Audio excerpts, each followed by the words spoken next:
na ciência, nessa transformação, mas a gente tem que investir junto, tem que falar sobre isso, e sem medo de dizer, olha, perdi esse paciente, isso eu não consegui, isso não deu certo, e está tudo bem, eu vou lutar, vou continuar lutando para que a gente consiga transformar.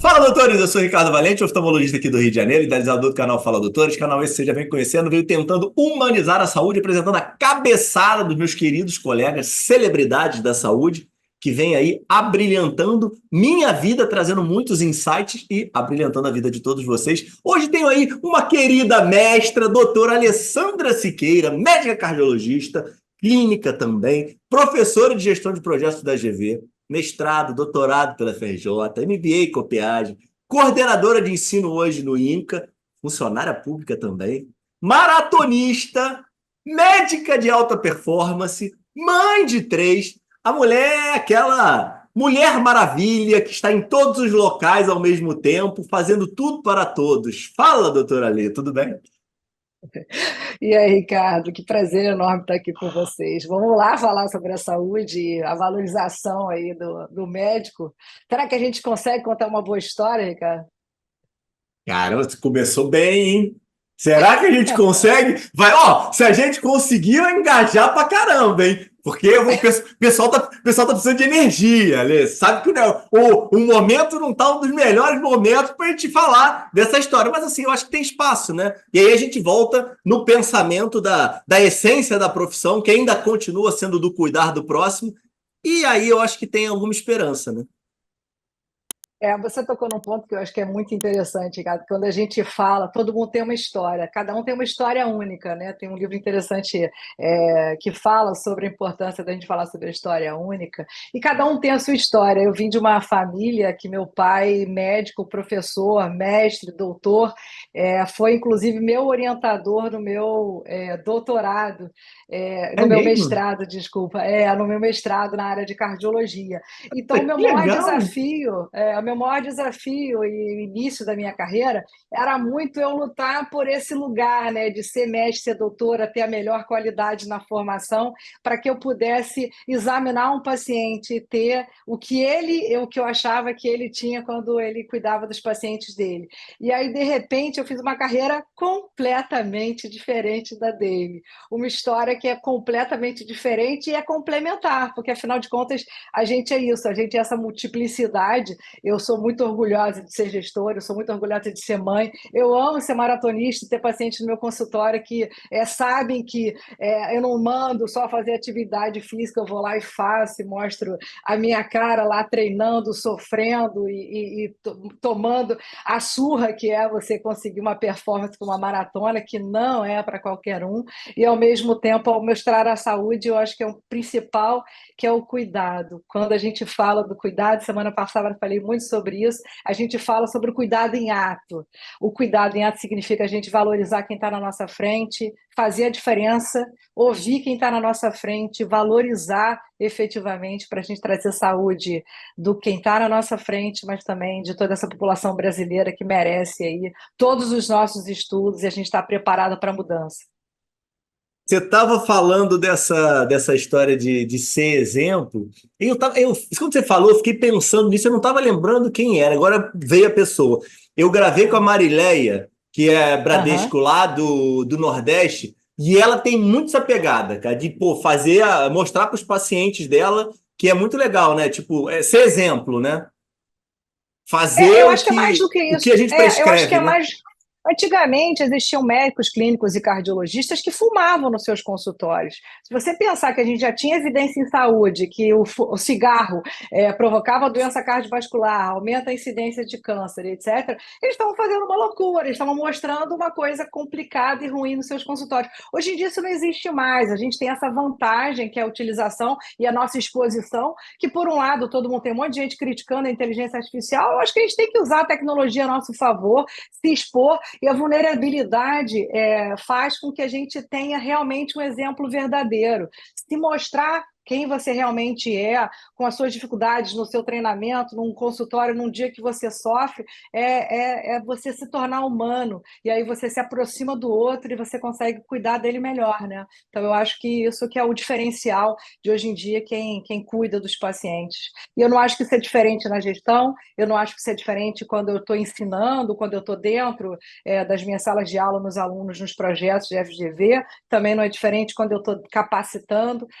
As lideranças, elas aparecem nas grandes crises. Então, a gente está vivendo uma crise no sistema de saúde? Talvez. Então, essa é a hora da nossa virada, é a hora de pegar grandes pessoas, grandes mentes e fazer a diferença para o nosso país. A nossa população precisa da gente. Pô, tu tá engajado, hein? Caramba, hein, pô, isso aqui. A gente. Pô, tô gostando disso, hein, cara? Tá muito positivo, hein, cara? Pô, isso Eu aí vai sair curto. um caldo bom, hein, Ale? Você sabe que eu curto, porque a sensação que eu tenho, né, ao longo do tempo, as pessoas foram me falando sobre isso. Quando eu comecei a falar muito em sala de aula, a gente tinha aquela lógica do médico, que o médico ele senta numa cadeira e aquele paciente está naquela distância sua, que é uma distância segura. Ao longo do tempo, eu fui percebendo que mostrar quem eu sou fazia com que as pessoas entendessem que eu Total. também sinto dor, que eu também sofro, etc. E aí a gente começou a fazer isso junto. E aí eu comecei a fazer isso também nas minhas exposições. Então, hoje em dia, toda vez que eu subo num palco, toda vez que eu pego um microfone, eu quero que as pessoas estejam me ouvindo. E ao me ouvir, significa o que eu tenho para dizer para vocês que seja diferente. E o que eu acho que eu tenho para dizer que é diferente é isso, é que você acredite no seu dia a dia, que a gente, lógico que tem dias que são desmotivantes, tem lógico que todo mundo passa Uhum. por crise, no mercado está aquecido, nós temos uma questão importante em relação ao privado, temos outros problemas voltados no público. Para mim, não existem dois sistemas de saúde, existe uma população brasileira que precisa ser cuidada por nós, profissionais de saúde, que a gente, utilizando a melhor Sim. evidência científica para a gente tomar decisão, seja como gestor, para que a gente possa transformar essa história junto. E aí, eu tenho um livro que eu adoro, que é O Poder da Vulnerabilidade, da Brené Brown, e ela também fala sobre a coragem de liderar, que ela fala muito sobre isso. Entra no palco, seja verdadeira, conta a sua história sem medo. Por que eu estou aqui? Porque eu tenho medo que meus filhos vivam no país que não deu certo, porque eu quero que dê certo a saúde de todos os pacientes que vêm na minha frente. E toda vez que a verdade, Ricardo, a gente não pode falar sobre coisas positivas, é que quando mais eu aprendi na vida, quando eu não consegui atuar da melhor forma que eu acreditava. E aí é isso, a gente aprende com os nossos erros e a gente tem que falar sobre isso também, para a gente poder mostrar para as pessoas o quanto é importante ouvir. Olha que coisa simples. Vamos ouvir um outro? Cara, Parece que é tudo rápido, né? é. Ninguém quer perder um segundo, porque hoje o ponto é que a gente está jogando muito tempo fora com inutilidades que não têm nenhuma importância. Quando a gente acaba percebendo isso, a gente acaba dando valor a grandes pontos, que na verdade são os mais simples, né? E é sempre É, o entorno, né? E o que faz a gente forte, né? eu gosto muito de leitura. Eu estava lendo, tenho lido O Profeta. É um livro muito interessante, porque ele fala sobre o sentido da vida. Se alguma coisa faz sentido para você, você dá valor. Se aquilo Sim. faz você sentir, né? Se faz sentido, faz sentir. Então, muitas vezes o paciente chega aqui no meu consultório com uma hipertensão, quando na realidade o problema é porque ele brigou com alguém. Quem é que não tem hipertensão quando você passou por um problema pessoal? Se você for um robô, a sua pressão não se eleva quando você tem um problema. Mas se você não for, bem-vindo à realidade. Welcome to the real world. É isso, vamos lá, vamos falar sobre isso.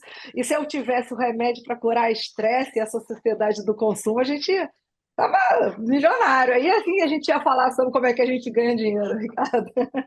E Ale, esse teu pai aí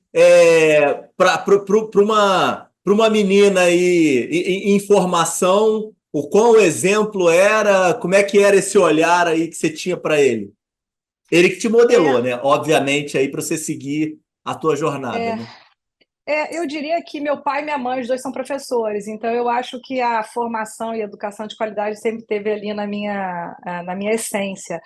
O meu pai era muito esse modelo, muito jovem, ele fez formação dele na Mayo Clinic, e ele até hoje é citado no Brown, Aristarco Gonçalves Siqueira Filho, e ele é um exemplo para mim, porque ele sempre foi isso, de falar sobre a importância de uma formação de qualidade. Por muitos anos, até a sua aposentadoria, ele coordenou a pós-graduação da cardiologia. Então, na época que eu terminei, a minha formação foi toda essa, eu fiz faculdade lá na UFRJ, e aí vamos contar os podres, né?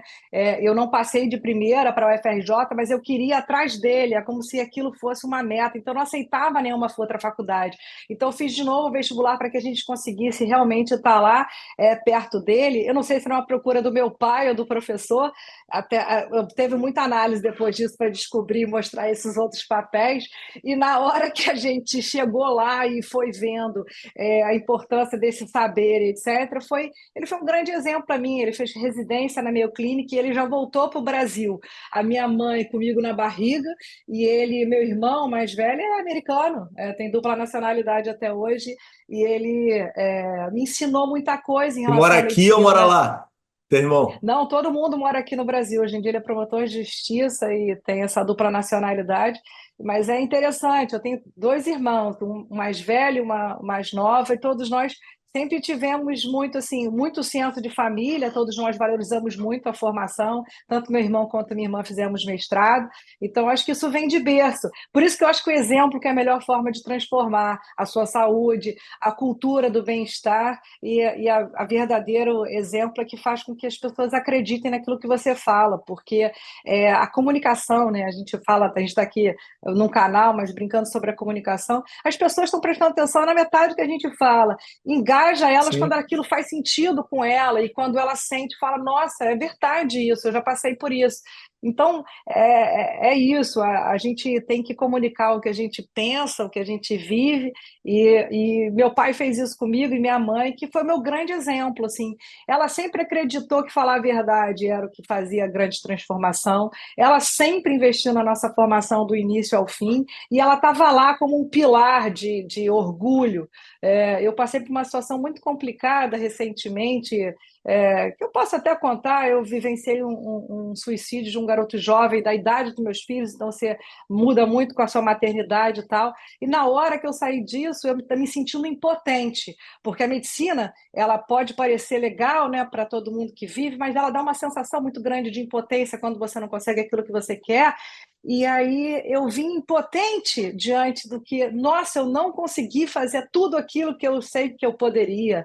Eu tentei, mas não consegui. Quando você faz isso, ela me abraça e fala: que orgulho eu tenho de você.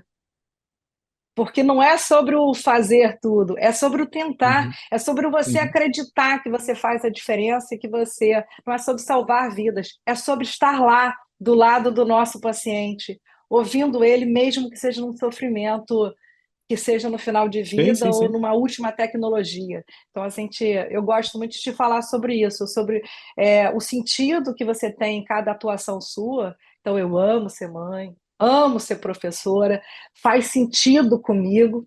E esse final de semana, levei as minhas duas meninas para assistir no finalzinho da minha aula. Aí elas falaram: mãe, você é uma professora maravilhosa. Eu falei: nossa, fui aprovada pelas minhas filhas adolescentes. Não é possível! Nunca pensei que isso fosse acontecer comigo, porque eles só criticam, né? Filho adolescente é isso. E, e é isso.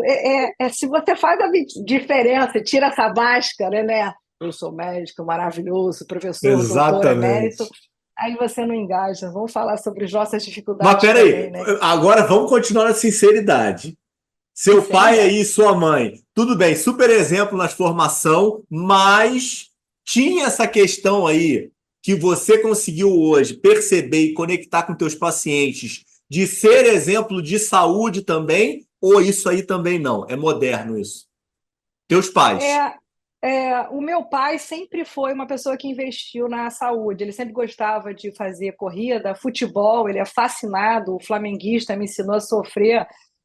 de ir no Maracanã e sofrer com os jogos, etc. Então, sempre teve dentro da vida dele a importância disso. O pai dele era uma pessoa que meu avô faleceu com 95 anos e ele corria, ele caminhava todos os dias, ele tinha um monte de netos espalhados aqui pelo Rio de Janeiro, ele caminhava todos os dias para visitar cada um pela importância do caminhar. Então, eu acho que isso vem de berço também, né? Que foi o que eu disse, eu acho que tem uma questão do exemplo. E, ao mesmo tempo, a necessidade, né? Porque nem tudo é simples. A minha mãe, me lembro dela falando sobre a infância dela e quanto que era difícil ela, quando fazia o normal, ninguém hoje em dia vai saber nem o que é Uhum. isso, e o quanto que ela tinha que pegar bonde para sair de madrugada para poder ir lá estudar e fazer o que ela queria. E naquela época tinha uma. Hoje em dia a gente ainda discute a questão do gênero, né? O quanto que a mulher na ciência, na gestão, ainda está ganhando menos e ainda não tão engajada. E naquela época, meu avô, como militar, queria proibir ela de estudar. Então, eu acho que é uma marca para a gente e a saúde e bem-estar. Hoje em dia, eu considero que tem um detalhe. Hoje em dia, se você faz uma coisa, você está mandando uma coisa que você não faz, eu acho que você está desinformando. Acho que não pode ser assim, não. Acho que você tem que acreditar aí, sentir e fazer verdadeiramente para que você consiga a transformação. Então, é um hobby, tudo isso misturado. Hoje em dia, eu tenho uma equipe de corrida que são meus amigos, sabe? São pessoas que lutam comigo na performance, mas também no dia a dia. Muitos meus são Não, meus peraí, pacientes, Ale, você inclusive. corre maratona, cara. Maratona é um Foram negócio só 8. não, putz, grilo. Maratona é um negócio meio que literalmente de alta performance. Começa sempre de algum lugar. Da onde que vem a maratona? Do meu desafio pessoal. Eu fiz uma troca na vida engraçada. Eu sempre gostei de atividade física e fazia uma prática. Quando a gente entra na medicina, eu acho que você sabe disso, a gente estuda que nem louco, a UFRJ não é uma faculdade simples. Graças a Deus me ensinou muito a procurar as evidências e estudar e continuar estudando hoje enlouquecidamente até o fim. Mas isso traz um trauma, que é você começar a não fazer atividade física. Aquilo me fez muito mal, de eu não estar, né, naquele momento fazendo a faculdade e conseguindo Você fazer tinha atividade hábito física. de fazer antes da faculdade? Tinha, sempre gostei. Eu bodyboard na infância, joguei futebol feminino. Quando eu entrei na faculdade, a única coisa que eu consegui fazer pela UFRJ era jogar um futebol feminino, que era muito legal. A gente foi até campeã em Porém, exatamente. Lembra disso, né? Isso é coisa de gente antiga. Mas a gente não pode falar a idade. Mas, e aí, quando eu comecei a perceber que isso estava engajando, eu voltei às minhas malhações, mas eu não tinha me encaixado. É como se ainda não estivesse fazendo sentido. E aí eu vou te contar uma história interessante. Eu tinha uma filha, a minha filha mais velha hoje está com 16, Mariana, e Mariana, ela estava com 3 anos e eu descobri que eu estava grávida de gêmeos. Foi uma loucura na minha vida, eu não sabia o que fazer, eu decidi criar, porque não podia fazer nada além disso, não sabia, né? Vamos lá, gêmeos, vamos encarar. Na hora que eu encarei a gestação deles, eu fiz um monte de questionamentos dentro de mim mesmo, o que eu estava fazendo, e aí eu percebi que era importante esse exemplo. Eu acho que eu já era mãe, eu já queria entender como é que eu fazia isso com a Mariana, e aí na dobra entre um e outro, eu não pude, durante a gestação dos gêmeos, da Gabi e do Felipe, eu não pude fazer nenhuma atividade física. Eu comecei a descobrir que eram 2, aí depois você faz uma dilatação não sei o quê, aí você sente uma cólica não sei o que lá, e aí vira uma gestação de risco, eles nasceram prematuros. A partir daquele momento virou uma missão. Eu vou fazer atividade física, saúde, etc. E aí quando eu vou para umas apresentações que eu gosto de fazer uma storytelling, eu mostro até uma foto que é a Mariana pequenininha tentando brincar, os dois tentando se levantar e ficar em pé, e foi ali que eu comecei a correr, com 4 meses. Eles nasceram, Gabriela e Felipe nasceram em dezembro, em abril eu corri minha primeira meia maratona. Eu nunca tinha corrido para nada, só dava uma voltinha na lagoa. Eu perguntei: será que é possível correr uma meia maratona? Aí, é só você ir lá e fazer. Faz um treino assim, faz um treino assado. Aí eu fui e fiz. a nossa mente é capaz de coisas que até o nosso corpo duvida. Então, quando você acredita em você, você consegue. E aí, fiz a minha primeira meia maratona, fui fazendo. Aos poucos, fiquei viciada. Como é que tava o teu momento profissional dentro desse Já contexto aí? Mariana, com 3 anos, você tem Mariana no meio da faculdade? Não, como é que é isso? Não, eu fiz faculdade de medicina, a nossa faculdade é maravilhosa, né? São 6 anos de faculdade, depois eu entrei para residência, clínica médica, cardiologia, dois. Depois você vai para. Eu emendei no mestrado. No meio do mestrado, eu engravidei da Mariana, eu pensei, Tá, falei, então será você que está no momento? Eu emendei. No foi mestrado, eu sequenciado, engravidei da então. O Mariana. teu profissional, você Não forma, parou, aí você não vai parou. direto até o mestrado e Mariana nasce no mestrado. Mariana nasceu no mestrado. Aí, Mariana nasceu no mestrado, eu tive que postergar, porque meu pai era meu orientador, como eu te disse. Aí ele falou: Você é louca, não vai, minha filha não vai nascer, minha neta, primeira neta, não vai nascer antes que você quer adiantar sua tese, a sua defesa. Aí eu posterguei minha defesa de tese, eu fiz mais rápido o meu doutorado do que o meu mestrado, por causa disso, que eu tive que esperar um pouquinho para a Mariana nascer e fui amamentando a Mariana defender o meu mestrado.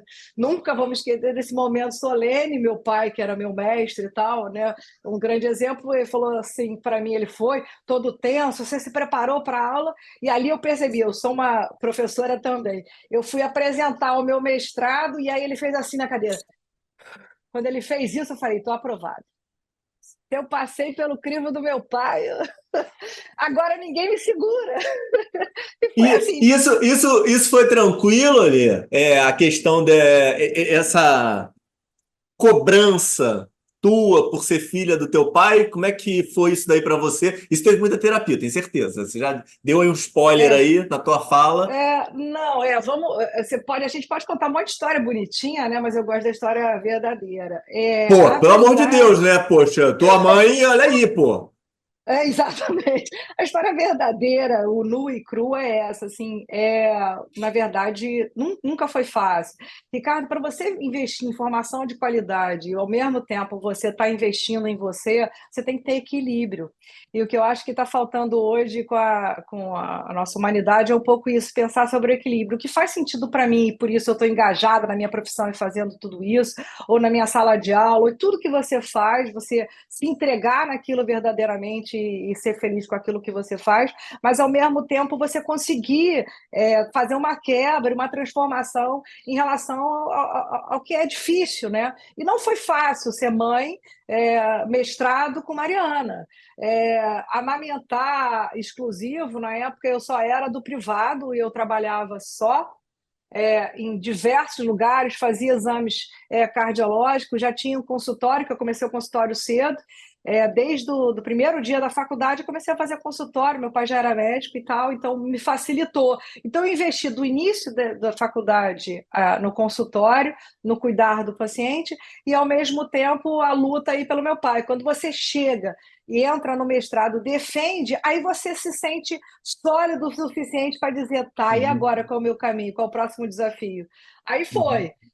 MBA, desenho, gestão privada, volta para a gestão Você acha pública, que é um que pouco. o teu turning point foi essa defesa do mestrado? Essa tua validação com teu pai? Eu acho que tem muitos turning points.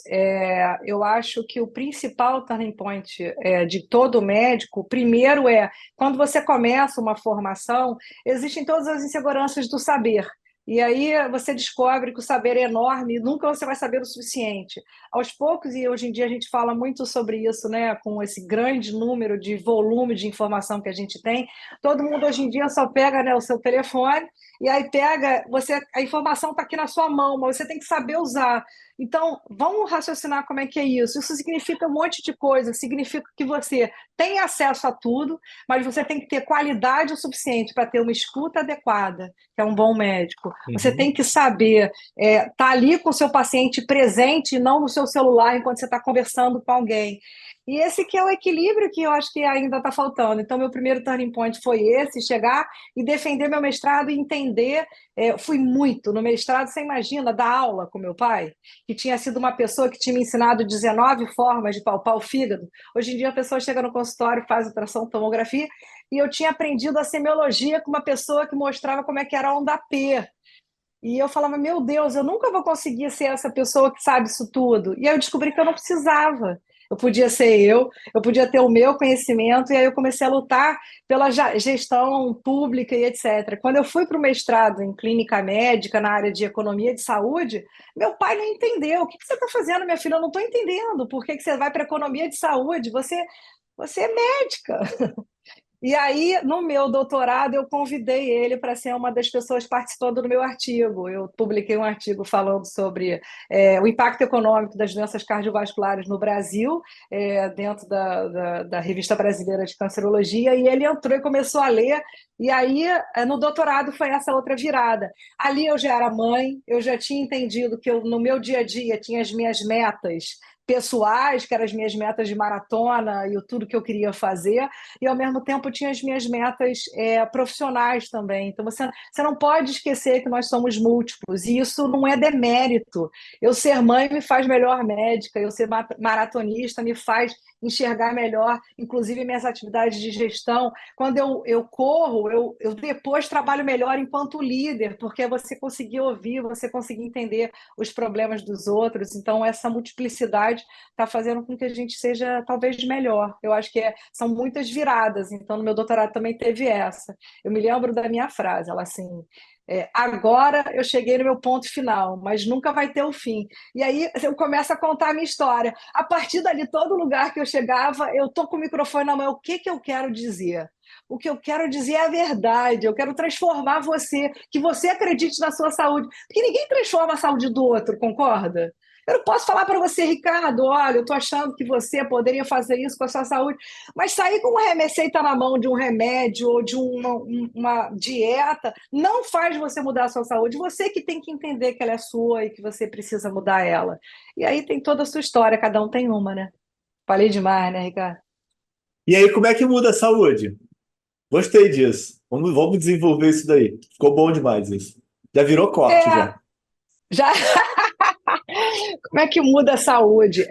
Eu acredito que a Não, peraí, saúde é um peraí. Não, não, deixa eu mudar a pergunta. Como é que você tá? consegue fazer uma pessoa mudar a saúde dela? Tudo bem, não é você, como você falou, ela que tem que entregar, mas você dá as armas para que ela entenda aquela mudança. Como fazer É, isso? Então, quando um paciente chega no meu consultório, eu tento ouvir o que ele está falando no dia a dia. Ao invés de você simplesmente ter uma anamnese padrão, que é o médico, a gente faz muito isso, né? A gente tem um padrão é, hoje em dia tem um monte de tipos de padrão, inteligência artificial aí ajudando a gente. Então, a gente tem um padrão de atendimento, mas você ouvir o que está na entrelinha tem a ver com você perceber o corpo do outro, o que ele está te dizendo. Muitas vezes ele chega tenso, ele chega com uma informação que é a queixa principal, mas quando você vai ver, a história dele está sendo contada em torno de um trauma que ele passou, ou em torno de alguma coisa. Uhum, Então, você tem que conseguir chegar ali e pegar a pessoa e entender. Você tem que ouvir quem é aquela pessoa, que nem a gente está fazendo assim, quem é Ricardo na fila do pão? Então, se uhum. eu não entender quem é você, eu não consigo cuidar de você. E o cuidado, que nem eu disse, a minha orientação do meu doutorado foi com um grupo de pesquisa do Merri, com o Lande, que foi o meu orientador, a gente discutia muito isso. O cuidado feito em ato significa eu pegar na sua mão, eu entender que, às vezes, naquele momento, eu posso só não só prescrever um remédio, mas te ouvir e te acolher. Então, eu acho que a saúde hoje é isso, eu chamar o paciente para mim, ouvir o que ele está falando e falar, olha, eu sei o que se pode. Existe uma receita de bolo sobre fazer a saúde. A gente tem protocolo. Câncer de mama. Para que você não tenha câncer de mama, você tem que fazer mamografia, segundo os estudos do INCA. Bianual, na mulher acima de 50 anos, e assim vai. Então, tem um protocolo. Todo mundo segue? Não. Isso significa o quê? Que a gente tem que convencer as pessoas. É um pouco mais do que saber a ciência, do que dar embasado na ciência, mas é traduzir o conhecimento e chamar a pessoa para você e falar: olha, esse é o caminho, mas eu não posso fazer por você. Você tem que fazer você querer. Eu não posso comer adequadamente por você, eu não posso ter bons hábitos, eu não posso dormir adequadamente, porque repouso também é treino, e assim vai. Então, a gente vai tentando, conforme cada um que sente o que tem, do idoso ao paciente mais jovem, tentar engajar ele. Porque se a gente pensasse na saúde desde que a gente nasce, a gente estava diferente, eu acho. Boa nisso, hein, Alê? Você Você, gostou? você, você, não, você é uma excelente convidada. Você dá um tema, Então, é uma professora nata, né, pô? a minha filha disse isso. Ela disse que ela disse que eu estou aprovada. Foi Não, engraçado. mas tem um ponto, né? Porque tem professor que desenvolve bem um tema de É. estudo. Você consegue desenvolver vários temas. Então, parabéns. Méritos aí, todo aí pela sua desenvoltura e fala clara, que é super gostoso de escutar e de entender. Na gestão, a gente fala muito hoje em dia da importância de você ter um engajamento, de uma liderança inclusiva. A gente tem falado muito sobre isso. E se eu entro num lugar que eu não sei qual é o meu propósito, e eu não sei o que, que eu tenho que dizer, é como se eu não chegasse a nenhuma conclusão. Então, eu não chamo você para ação. Na gestão, a gente faz um call for action, né? Vamos lá, Uhum. você vai lá, faz a campanha, se vacina. É importante você se vacinar para a Covid-19. E assim foi. Mas não é só isso. Esse call for action também é no nosso consultório, e a gente tem que falar com todas as gerações. Uma geração hoje, Ricardo, que está querendo ouvir a gente, é uma geração que em 5 segundos ou ela é convencida de que aquilo vale a pena, ou ela joga fora aquilo Uhum. ali e vai para o próximo que atraia. Então são 5 segundos para você convencer o outro que você está falando faz a diferença para ele. Uhum. E se eu acho que tem coisa mais importante que você ter saúde, até o momento que você não tiver mais, eu não sei o que mais engaja. Me diz outra coisa que eu estava vendo aqui na tua jornada. Você sai um pouco do fundão, né? Quando você passa, você tem uma passagem aí pelo UERJ, né? A minha residência foi lá, foi maravilhoso passar pela UERJ. Essa foi a fuga do meu pai, Você para falar a deixa de ser verdade. puxa-saco, hein? Olha aí, hein? Não, Que não. você é toda fundão, hein? Dizem, a gente fala que são as Cria fundetes, conflito, né? né, pô? Não, não Pô. tem, Então, não você tem vê aqui conflito. a oportunidade de criar uma quizumba. Vamos criar uma quizumba, vamos comparar a universidade estadual com a federal. Não, não existe isso, não. É por isso que eu gosto da questão do saber e dessa necessidade hoje de que a informação está em todo lugar e você fará uma Uhum, boa faculdade se você fizer a faculdade adequadamente. Tem a ver com não você ter o conhecimento na mão, você saber uhum, usar. E eu tenho certeza que naquela época eu não fiz a residência no fundão, muito por uma necessidade mesmo de sair ali, de ser a sombra do meu pai. Você não pode ser shadow de alguém, você tem que ter a sua história para contar. E aí eu fui para a UERJ. Aí foi interessante, que você vê que o meu mestrado eu voltei para ele e tive capacidade de ser orientada por ele no mestrado. Por quê? uhum, Porque eu tinha feito uma saída daquele local de segurança, né? uhum. E eu tive excelentes professores. Denilson Albuquerque é um excelente médico, me ensinou muita coisa. A gente tem Márcia, tanta gente maravilhosa na UERJ, é um grupo tão engajado. O meu grupo da cardiologia, a gente até hoje se fala, tem gente cantando, fazendo show e a gente todo mundo junto, porque é importante, porque a gente confia um no outro na medicina quando a gente sabe que a pessoa sabe. O que não é diferente em relação à Uhum, inteligência uhum, uhum. artificial, em relação ao público que nos ouve. Que as pessoas não entendem a dificuldade de você concluir faculdades que tenham nome e renome, com notas boas, bem avaliadas, e que aquilo faça ser PhD no Brasil. Ao mesmo tempo, quanto mais você é bem formado, melhor você vai conseguir, com certeza, cuidar dos seus pacientes, né? As pessoas nem sabem que você é PhD. As pessoas vêm aqui Uhum. porque me vêm correndo, porque sabem que eu gosto do esporte, e é engraçado. Eu sempre pergunto, né? Por que você veio aqui? É porque alguém me convenceu, porque me viu não sei o quê, e assim vai, né? Vamos lá. Eu continuo tentando as duas coisas: fazer a ciência, colocar isso na gestão, quando a gente pode fazer um pouquinho de consultoria para engajar as pessoas a entenderem que efetividade, utilizar a ciência para tomada de decisão não é fácil, mas vamos traduzir o conhecimento, é fazer isso aqui, esse podcast viralizar e falar assim, cara, eu queria ouvir o que essa pessoa tem para falar. E o que é diferente de tudo? É que cada um é cada um. Essa história é diferente. Ser mãe, maratonista, louca, ao mesmo tempo querer acreditar que é possível transformar a saúde pública e privada no nosso país, não é para qualquer um, não, Ricardo. Arrojada, né? Arrojada. Pensa pequeno sempre. Aquariana. Ah, já que a gente tem que pensar, a gente pensa grande, né, pô? Não é isso. Me deram a capacidade de. Na maratona, o meu treinador tem umas frases muito interessantes que, não, porque eu estou sentindo dor. Olha, quem corre e nunca sentiu uma dor, mente. Então é isso, vamos falar a verdade, sente dor, é difícil pra caramba, você tem que se superar, e para se superar é isso, né, Ricardo? E a gente tentar fazer a diferença e acreditando que é possível.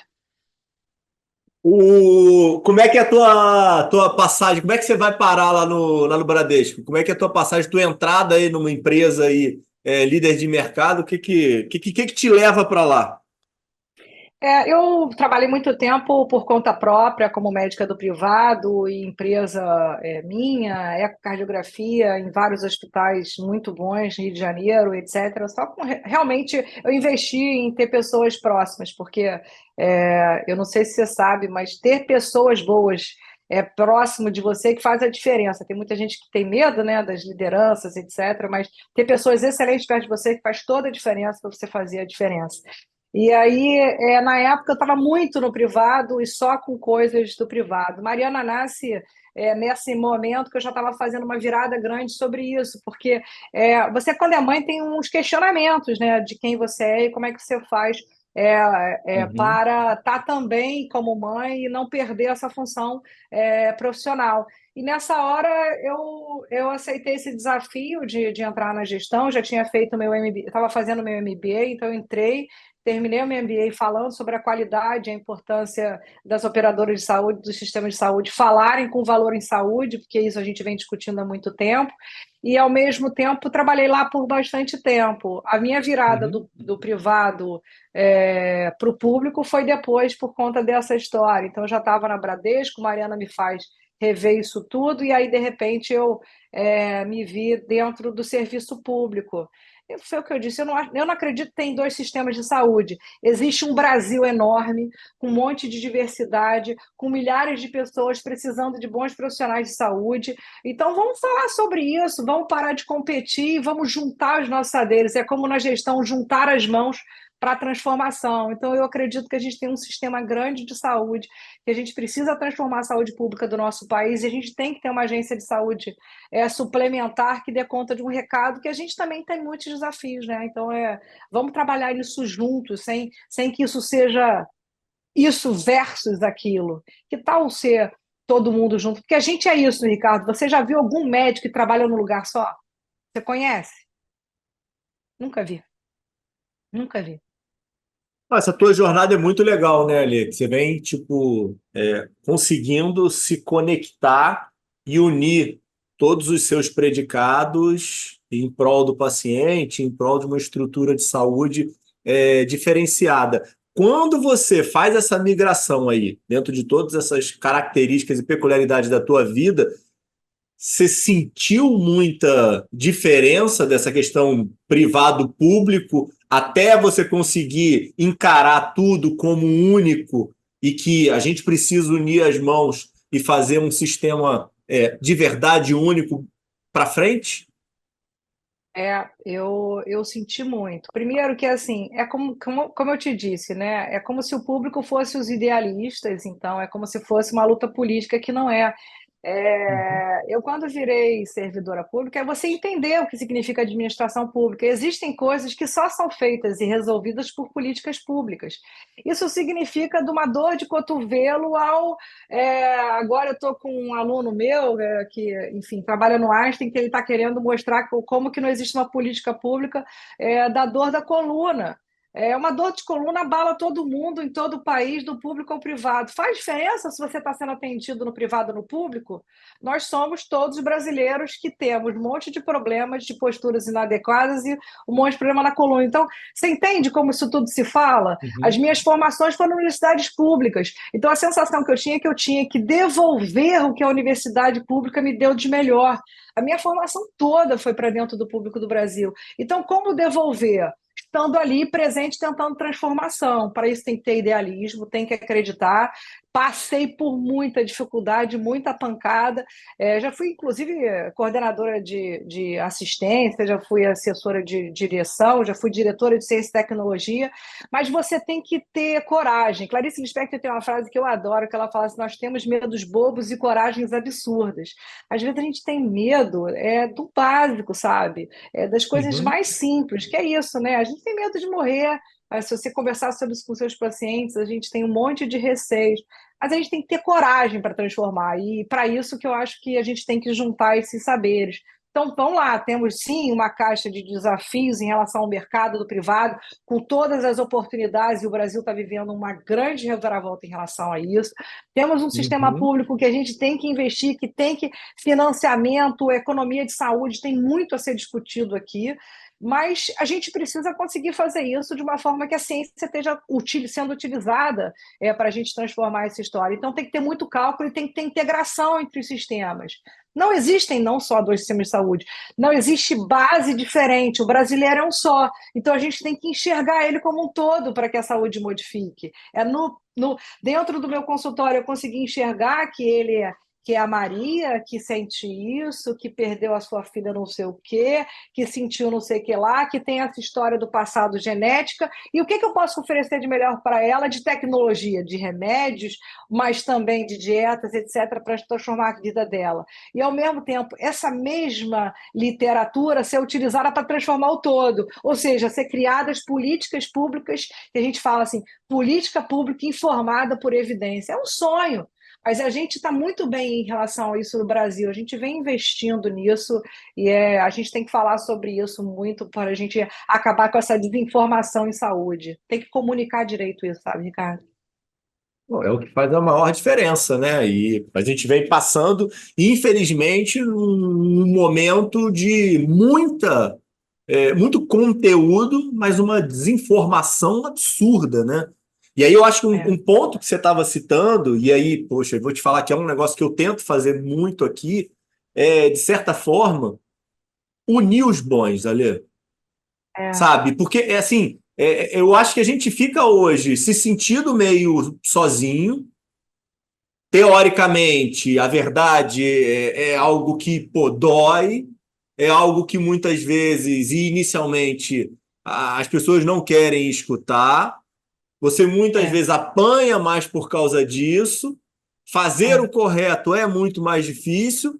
Só que pô, tem muita gente tentando. Eu vejo isso aqui pelo podcast, muito colega a gente precisa promover e de alguma forma conectar, Lê. Sabe assim, isso que você está trazendo da questão da comunicação, que você faz É. com maestria, pô, assim, precisa ganhar mais voz, precisa, tipo, É uma amplificar tudo isso que rede. você está fazendo. Exato, É uma rede. Eu exatamente. acho. Aí eu vou falar como médica agora, porque na medicina especificamente, a gente foi criado um modelo muito hospitalocêntrico, a gente falava pouco com a atenção básica, a gente veio numa Sim. reforma sanitária que a gente precisava discutir isso. Como é que a gente faz para o todo? Aí a gente constrói uma Constituição Federal maravilhosa, que a saúde é para todos, é um direito. Pensa o quanto que isso é importante do ponto de vista de você brasileiro, que a gente tem que ter orgulho disso.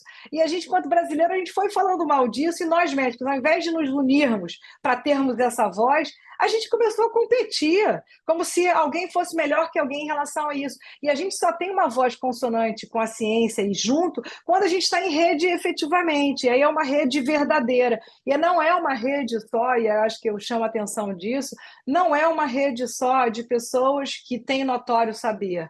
é uma rede de pessoas de afeto que estão lá para ouvir efetivamente o paciente, trazer o valor efetivo, não essa discussão etérea de saúde baseada em evidência, mas que sem indicador de saúde, sem realmente transformar desfecho. Porque o transformar desfecho, Ricardo, não necessariamente é eu transformar a taxa de mortalidade da minha região. E se Uhum. meu paciente quiser viver menos tempo, mas com mais qualidade? Eu ouvi o que ele queria. Então, a gente tem que conseguir chegar nesse meio termo. E eu acho que a inteligência artificial, tem um monte de inteligência das coisas, a blockchain tenta trazer essas compartimentalizações e as uniões. Então, a gente tem que conseguir aproveitar isso, sabe? Parar de ter medo das tecnologias, utilizar a nosso favor, mas também se juntar, criar uma rede de afeto efetiva entre nós e se juntar para mudar mesmo. Não importa a sua especialidade. Se você é profissional de saúde, fala com a gente. Vamos lá. Fala a verdade que você pensa. Aquilo é um artigo, aquilo é uma evidência que realmente a gente pode dizer. Tem revisão sistemática de literatura? Não tem sobre o assunto? Se não tem, vamos criar. Vamos fazer mais ciência. O nosso país é maravilhoso em produzir artigo científico, mas a gente tem que pegar aquele artigo e fazer a população ler. Como é que ela lê? A gente falando sobre ele, a gente publicando e a Uhum, gente comunicando. uhum, Porque o uhum. artigo ele não é fácil de ler. Quem consegue, quantas vezes já as pessoas nos seus mestrados e doutorados acham que leram o artigo porque leram um abstract, né? Pega aquele Uhum. resuminho, aquilo Sim, não é sim, sim. leitura, mas a inteligência artificial pode ajudar isso, a gente em um monte de coisas nesse aspecto. Que momento que você fica mais engajada nessa questão aí da tecnologia, que você aborda tanto e com tanta propriedade aí na tua vida? Foi aos poucos, Ricardo. Eu sempre fui uma pessoa que gostei de tecnologia, então eu sempre aceitei com muita facilidade do iPhone, assim, o que você quiser fazer. E aí, quando eu comecei a perceber que a gente pode, sim, utilizar as tecnologias, eu, como corredor, eu sempre uso um dispositivo que me conecta e Uhum. que ele vai me dando o pace, quanto que eu estou correndo e etc. Então, você poder utilizar as tecnologias para facilitar o seu dia a dia é sempre excelente. E aí eu acho que foi tudo muito vindo naturalmente. Na hora que eu me aceitei enquanto gestor e acreditei que isso não era nenhum demérito diferente de eu ser profissional de saúde, eu não continuei na Bradesco, que eu achei que eu não ia ser mais médica, eu queria continuar ouvindo meu paciente. Fui para o público conseguindo manter esse meu know-how. Meu consultório hoje em dia eu só atendo o privado, que faz parte do meu dia a dia, e me aceitei como um idealista que quer transformar no micro e no macro isso. E aí, para isso, tem um jeito: é você entender o que tem de dado e informação para você transformar em conhecimento. Você consegue compreender que isso tudo se fala? Não existe nada que você não tenha integração de dados e informações para sair desse lugar e ir para aquele. Então, a gente precisa falar sobre isso na medicina sem medo, sem temor. Eu investi no projeto de robótica no INCA, nós fomos o primeiro hospital público a conseguir a cirurgia robótica. A gente não tem que ter medo de robô nenhum, a tecnologia está lá para nos auxiliar e fazer com que a gente tenha uma cirurgia mais Uhum. eficaz. E eu posso falar isso como clínica? Posso, porque a evidência está lá. A gente tem evidência disso, não tem evidência daquilo. Quando não tem evidência, vamos criar. A ciência está aí para ser modificada, não é por não mérito da ciência, mas porque a gente precisa de um monte de gente acreditando e construindo essa história de saberes, né? Eu acho que isso é muito importante.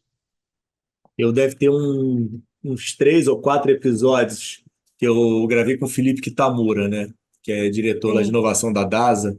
E ele falou que ele tinha um dilema e um desespero gigantesco, porque ele começou essa história de IA lá atrás, e ele é radiologista, e todos os radiologistas falaram: Felipe, você tá de sacanagem, cara. Se você quer É, destruir a tua profissão, não destrói a minha. E aí ele tinha uma é, preocupação, né? Falou, putz, caramba, o que que vai acontecer? E aí, é, outro dia eu estava numa palestra com ele e ele falando, e ele dá esse exemplo, né? é. Hoje tem muito mais laudo para dar do que no passado. Aumentou, no momento, a necessidade do radiologista, que era completamente impensável. Então, ainda tem isso. Você não sabe para que caminho que a gente vai, né? O que vai ser E o mais amanhã? do que, e mais do que isso, tem mais laudo do que tem radiologista capaz de dar aquilo com a capacidade que uma inteligência artificial tem do não erro. E aí Louco demais você isso. se vai e foca na especialização, que é o que a inteligência artificial não tem, que é o lado nosso humano, de olhar aquilo ali, será? Total. Total, Alê. E aí que eu acho que a gente tem que parar dos nossos medos bobos e as coragens absurdas. Gente, vamos investir na gente, vamos acreditar na ciência e nessa transformação, mas a gente tem que investir junto, tem que falar sobre isso e sem medo de dizer, olha, perdi esse paciente, isso eu não consegui, isso não deu certo, e está tudo bem, eu vou lutar, vou continuar lutando para que a gente consiga transformar. Eu hoje em dia coordeno o ensino do INCA. O que você está fazendo na coordenação de ensino do INCA, na área de oncologia?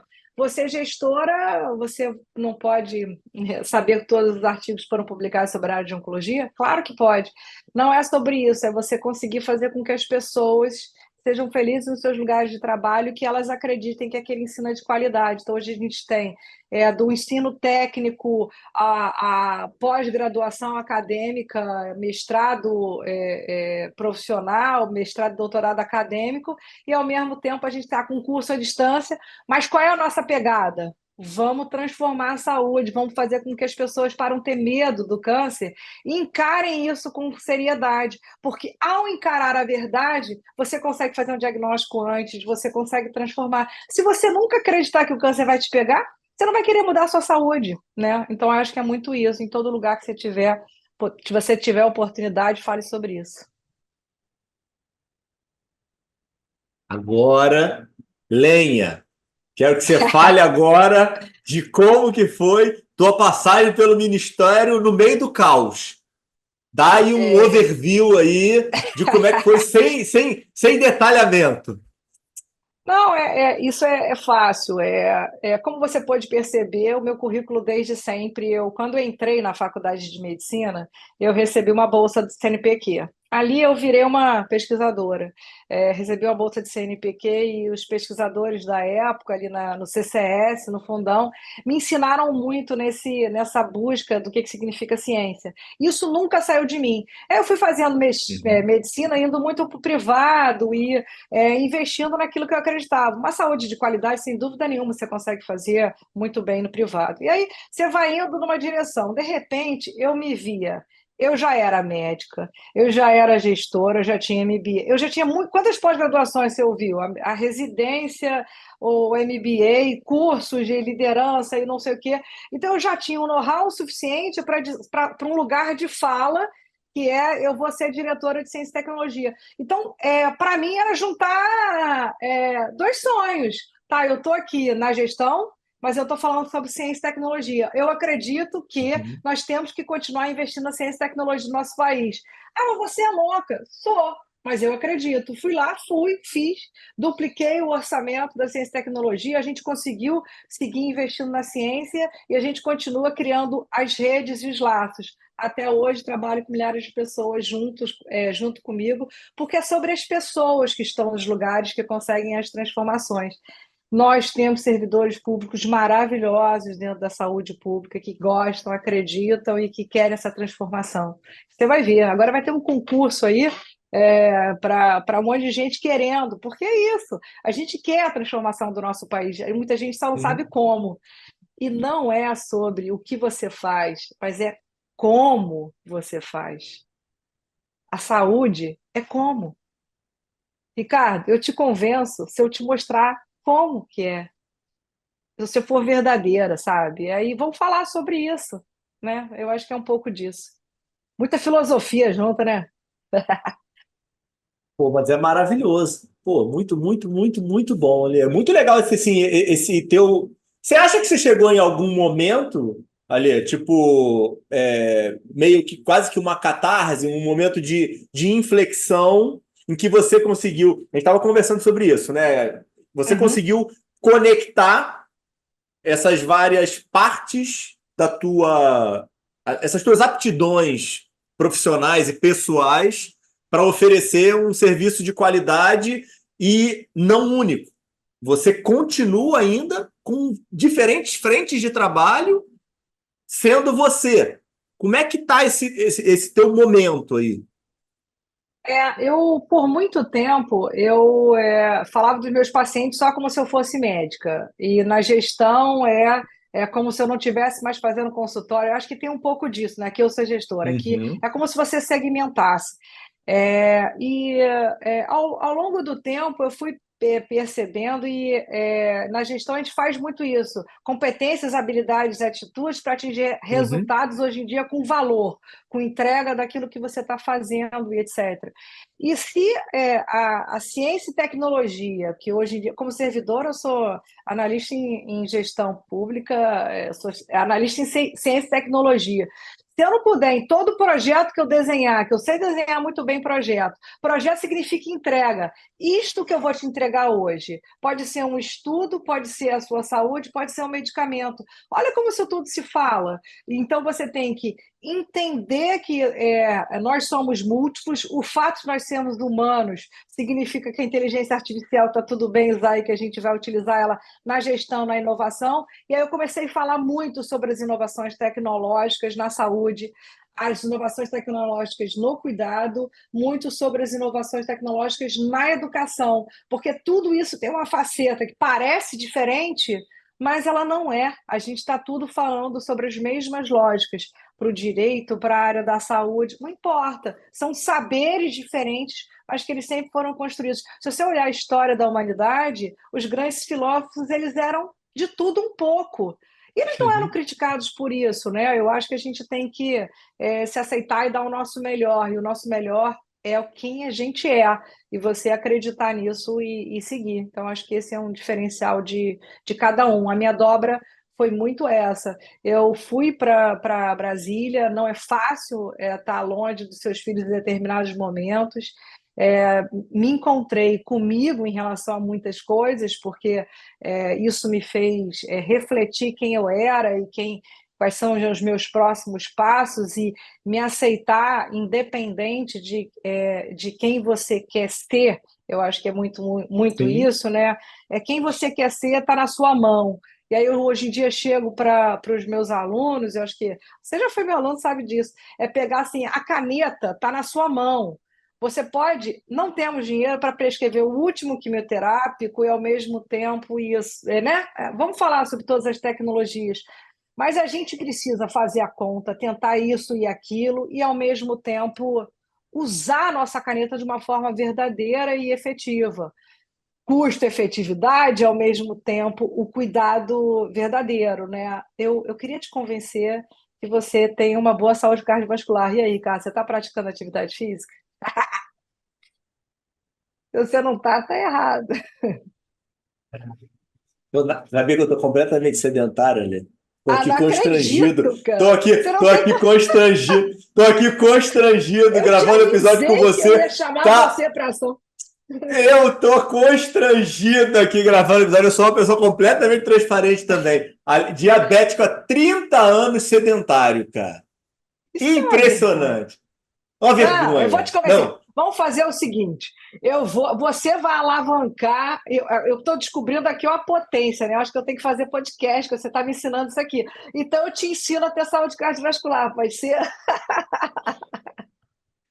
olha aí, hein? Ó, vou cobrar, hein? Vou botar nas redes isso daqui, hein, pô. Vai arrumar um problema se não der certo, hein? Eu garanto o resultado. Pô, Tem não, legal. evidências. Alê, pô, parabéns. Olha, muito bom. Muito bom mesmo. Parabéns, assim, de verdade. Pode fazer mais podcast, hein? Ó, Posso? Pode. pode. Participe de mais podcast, entendeu?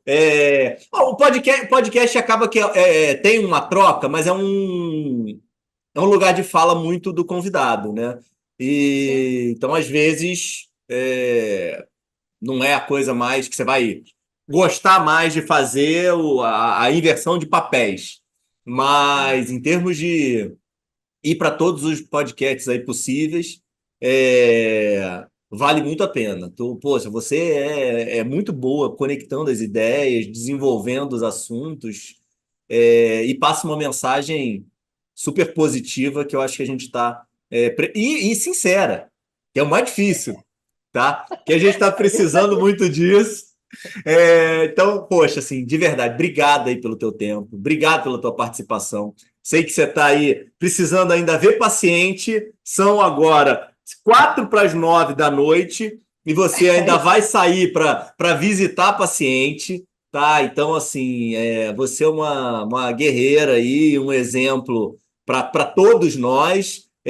Não me entendam mal, mulheres, mas não é um exemplo só para as mulheres, eu acho que é um exemplo aí para todos aí que estão aí dentro do mercado de saúde. Gratidão mil. Onde o pessoal te acha? Fala aí, mídias, site, me fala aí, tudo. Então, eu estou agora lançando meu novo site, e aí a gente fala um pouco sobre isso, quem eu sou, eu me mostrando um pouquinho, aí eu vou colocar aqui embaixo para vocês, doutora Alessandra Siqueira também no Instagram, estou também no LinkedIn da mesma forma, eu te mando tudo aqui para vocês entrarem e etc. E, ao mesmo tempo, eu estou aqui, meu consultório especificamente aqui em Botafogo, faço também consultoria, desenho projetos, porque eu estou sempre incomodada. Eu acho que o maior desafio de uma mulher é ser mulher. Então, eu acreditei que isso era possível e coloquei isso dentro da medicina, dentro de todas as minhas práticas. Então, assim, é muito gostoso estar aqui com você, Ricardo, porque eu também acredito em você. E é muito gostoso quando a gente tem uma troca verdadeira, né? Quando no olhar, na conexão que a gente faz a diferença. Então, me acha em qualquer lugar, em Botafogo aqui, e eu só garanto uma coisa: quando você estiver comigo, eu estarei presente. Pô, ficou bom isso daí, hein? Pessoal, ó, se inscreva, dê like, tem que fazer isso no início ali. Eu faço no final, sou sempre criticado por todos, mas a gente não Vamos esquece. lá. Então, tem que fazer no início. Mas tá bom. Pessoal, ó, até terça-feira. Fica com Deus. Ale, obrigado. Beijão, hein? Prazerzão. Beijo.